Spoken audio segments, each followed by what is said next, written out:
Batista's pursuit intensifies, based on a summary that suggests Batista's pursuit is encroaching on Dexter Morgan in New York City. Episode 5 most likely escalates Captain Angel Batista's probe into Dexter Morgan. Tension arises as Dexter deals with his past coming back to haunt him. The dynamic between Dexter and Harrison. The episode keeps going over Dexter's attempts to get back in touch with his son Harrison, who is struggling with his own dark impulses and feelings of guilt. Dexter stopping Harrison from turning himself in at a police station is one of the emotional moments, suggested by a noteworthy sequence from previous episodes, that has been mentioned in fan forums. This may continue into episode 5, which focuses on their tense relationship. New characters and conflicts, as suggested in synopsis, the arrival of characters such as serial killer Mia, Chryson Ritter, and Leon Prater, Peter Dinklage, probably gives the episode more depth. With Dexter possibly developing a relationship with another murderer, this can result in interesting exchanges or ethical conundrums. It's evident from Hall and Alcott's remarks that Dexter Resurrection is preparing for a very charged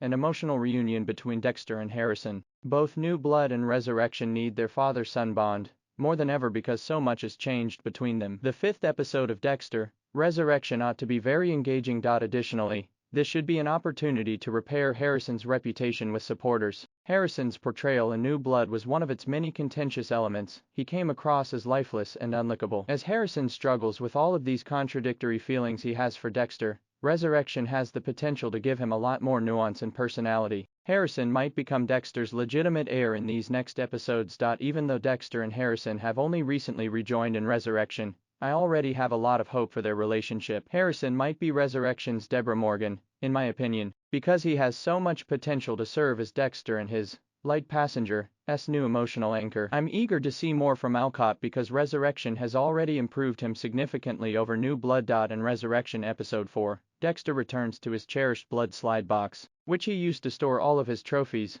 while touring Prater's murder shrine. The genuine Bay Harbor butcher can't resist putting his finger on the glass in a nostalgic gesture, but Prater tells him not to touch it, setting up one of the most epic scenes in the Dexter saga. In season 1, Prater even miraculously gathered the table on which Dexter's biological brother, Brian Moser, the ice truck killer, perished. In addition to being a throwback to classics like Arthur Mitchell's Trinity Killer, Prater's collection also masterfully introduces us to brand new murderers, like Rapunzel and the Tattoo Collector, who are portrayed by Stonestreet and Harris, respectively. Since Ritter's Mia, also known as Lady Vengeance, is somewhat similar to Dexter, he finds her to be an interesting character. She goes for sexual predators, like the one Harrison killed in the first episode of Dexter Resurrection. I have a feeling that Mia and Harrison are not just targeting the same kinds of people. Harrison, like Mia and his father, has killed for the greater good of society, even though he may not have a code. Despite the fact that everyone knows Dexter is red, his life seemed to have changed drastically following the dinner party. In a room full of murderers, Dexter must hide his true identity despite finally feeling seen and validated,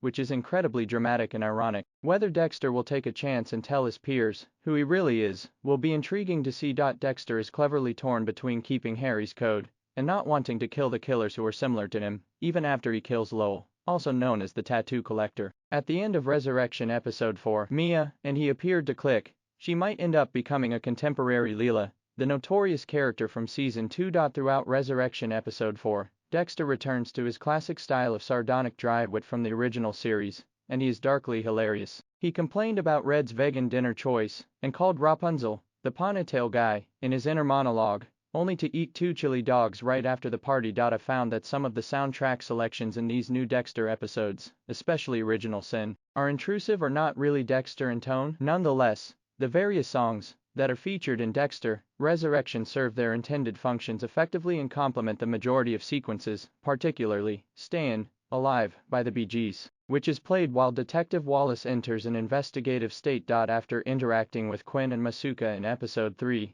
Angel hangs up his Miami Metro badge and takes aim at Dexter and Harrison, further solidifying his arc. His collaboration with Wallace and Olivia is ideal, and it should begin to establish a connection between Harrison and Dexter in upcoming episodes. Harrison appeared to be developing a romantic relationship with Elsa, but that plan unexpectedly failed quickly, giving him more time to make amends with Dexter after almost turning himself in to the police. Dexter ended what was already an amazing episode on a very high note, by showing up just in time to tell Harrison the truth.